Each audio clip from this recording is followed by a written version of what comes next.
Hello বন্ধুরা, welcome to my weekend trip channel. আজকের গন্তব্য ব্যান্ডেল চার্চ, হুগলি। ভারতে তথা পশ্চিমবঙ্গের হুগলি জেলাতে অবস্থিত এই ব্যান্ডেল চার্চ। ব্যান্ডেল চার্চ নিয়ে ইউটিউবে প্রচুর ভিডিও রয়েছে, তাই আজ নতুন করে কিছু বলার নেই। আমরা সকলেই ব্যান্ডেল চার্চ সম্পর্কে অনেক তথ্যই জানি। ব্যান্ডেলে আসতে গেলে তোমরা হাওড়া স্টেশন থেকে ব্যান্ডেল লোকাল ধরে সরাসরি ব্যান্ডেল স্টেশনে আসতে পারো, ওখান থেকে টোটো করে সরাসরি ব্যান্ডেল চার্চে আসতে পারো। আর যদি শিয়ালদা থেকে আসো তাহলে বর্ধমান বা কাটোয়া লোকাল ধরে তোমরা ব্যান্ডেল স্টেশনে আসতে পারো, ওখান থেকে টোটো বা অটো ধরে চলে আসতে পারো। আর যদি নৈহাটি থেকে তোমরা এখানে আসতে চাও তাহলে নৈহাটি থেকে যে ব্যান্ডেল যাওয়ার যে গাড়ি রয়েছে, যে ট্রেন রয়েছে, সেখান থেকে তোমরা ধরে হুগলিঘাট স্টেশনে নামবে। তবে আমি অবশ্যই তোমাদের পরামর্শ দেবো হুগলিঘাট স্টেশনেই নেব, কারণ এখান থেকে ব্যান্ডেল চার্চের দূরত্বটা খুবই কম। দেখো, আমি চলে এলাম ব্যান্ডেল চার্চে। এখানে কোনো প্রবেশ মূল্য নেই। সামনেই 25শে ডিসেম্বর আর 1 জানুয়ারি রয়েছে। এই সময় কিন্তু ব্যান্ডেল চার্চ বন্ধ থাকে নিরাপত্তার কারণে। ব্যাসিলিকা অব দ্য হোলি রোজারি, যা আমরা ব্যান্ডেল চার্চ হিসেবেই জানি, এই চার্চ ভারত তথা পশ্চিমবঙ্গের একটি সবচেয়ে প্রাচীনতম একটি চার্চ বা গির্জা। এটি পর্তুগিজ বসতির স্মারক হিসাবেই দাঁড়িয়ে আছে। 16 শতকের মাঝামাঝি সময়ে পর্তুগিজরা ব্যান্ডেলকে বন্দর হিসেবে ব্যবহার করতে শুরু করে। তৎকালীন মোগল সম্রাট তাদের হুগলিতে একটি শহর নির্মাণের অনুমতি দিয়েছিলেন। তখন তারা এলাকার চারপাশে বসতি শুরু করে। 1599 সালে এই চার্চটি স্থাপিত হয় এবং এটা হচ্ছে কলকাতা স্থাপনের কলকাতা তৈরি হওয়ার আগেই চার্চটি তৈরি হয়েছে। চার্চটি খুব সুন্দরভাবে সাজানো হয়েছে। সামনেই 25 ডিসেম্বর, 1 জানুয়ারি আছে। এখনও পুরো দমে সাজানোর কাজ চলছে।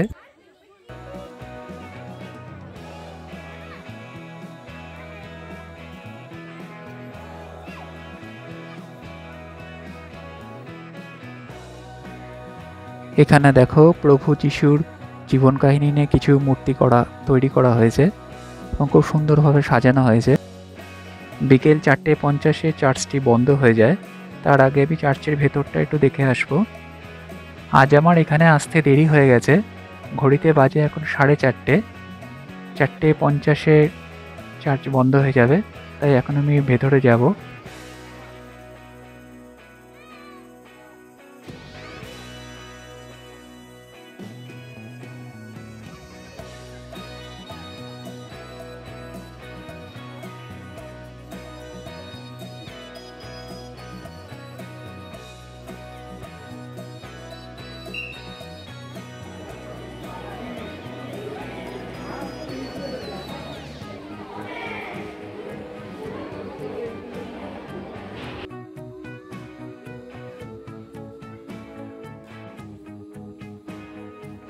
দেখো, চার্চের ভেতরে সিঁড়ি দিয়ে আমি একদম উপরে চলে এলাম। সিঁড়ি দিয়ে উঠছি। এখান থেকে হুগলি শহরটাকে মোটামুটি বেশ ভালোই দেখা যায়। জুবিলি ব্রিজটাকেও দেখা যাচ্ছিল, খুব সুন্দর লাগছে। এই দেখো জুবিলি ব্রিজ। গির্জার ভেতরে যেসব স্থানে প্রার্থনা হয় সেখানে ভিডিও বা ছবি তোলা বারণ আছে, মোবাইল ফোন ব্যবহারই বারণ আছে। যাই হোক, আমি সেই সব জায়গাগুলো একদম ভিডিও তুলিনি, সেগুলো আপনাদেরকে দেখাতে পারলাম না। এই ব্যান্ডেল চার্চে একটা সুন্দর মিউজিয়াম আছে, কিন্তু এখন ঘড়িতে 4:40, তাই মিউজিয়ামটা বন্ধ হয়ে গেছে এবং তোমাদের সেই মিউজিয়াম ঘুরে দেখাতে পারলাম না।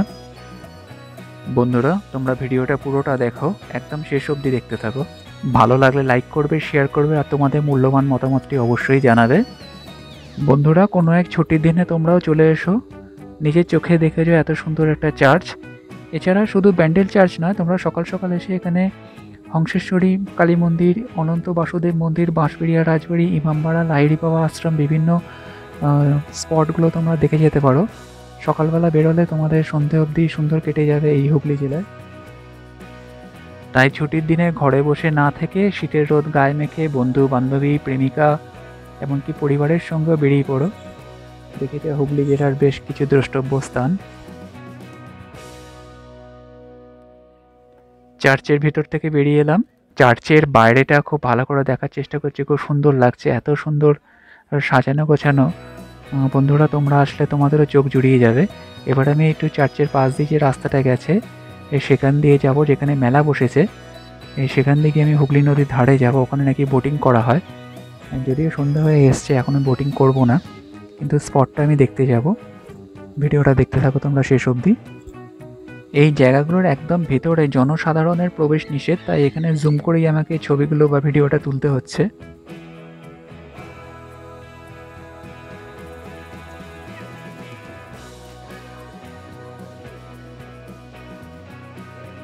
তোমরা দেখতেই পাচ্ছ চার্চটি সকাল 8টা থেকে বিকেল 4:50 অবধি খোলা থাকে।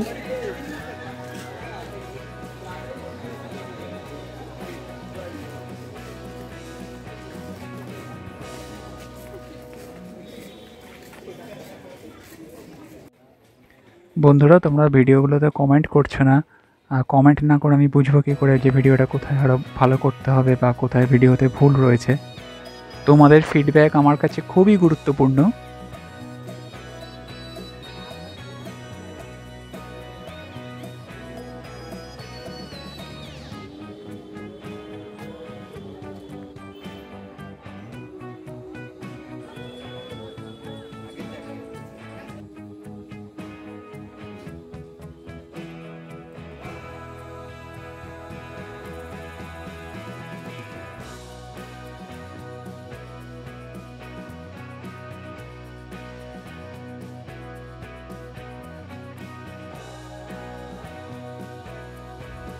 দেখো, চার্চের পাশের রাস্তা দিয়ে আমি চলেছি হুগলি নদীর দিকে। ওখানে একটা মাঠও রয়েছে, সেখানেও মেলাটা বসে। এখানেও মেলা বসেছে দুদিকে, দেখতে পাচ্ছ তোমরা।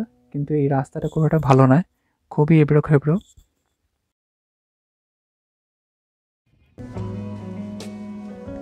এখানে একটি পাবলিক টয়লেট রয়েছে দেখতে পাচ্ছি, যেটা খুব ভালো ব্যবস্থা।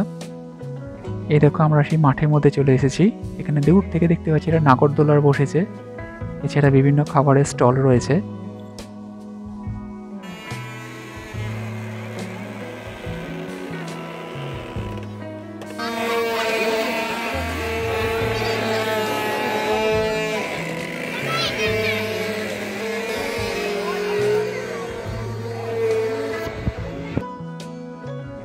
দেখো, মাঠের শেষ প্রান্তে একটা গঙ্গা দেবীর মূর্তি রয়েছে, মন্দির রয়েছে। মূল হুগলি নদী থেকে এখানে একটা ছোট খাল মতো করে সেখানে দেখি ডিঙিগুলো বা নৌকাগুলো রাখা রয়েছে। এখানেই সম্ভবত সবাই বোটিংটা করে। এদের কত চার্জ নেয় আমি জানি না। আর এখানে কোনো মাঝি ভাইকেও দেখতে পেলাম না, সবাই ফিরে এসেছে। দু একজন মাঝি ভাই রয়েছে, আমি আর জিজ্ঞাসা করিনি এদের চার্জ কত, বোটিং করতে কতক্ষণ, বোটিং করতে কতটা চার্জ লাগে। কিন্তু এই ভিউজটা খুব সুন্দর লাগছিল আমার। দেখো, কাশফুল ফুটেছে।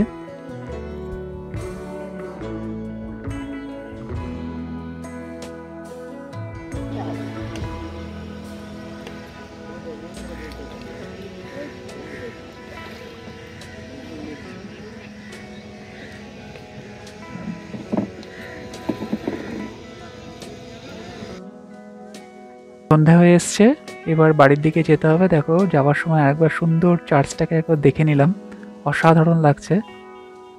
আজ তাহলে এইটুকুই, বেঁচে থাকলে আবার দেখা হবে পরের ভিডিওতে। টাটা।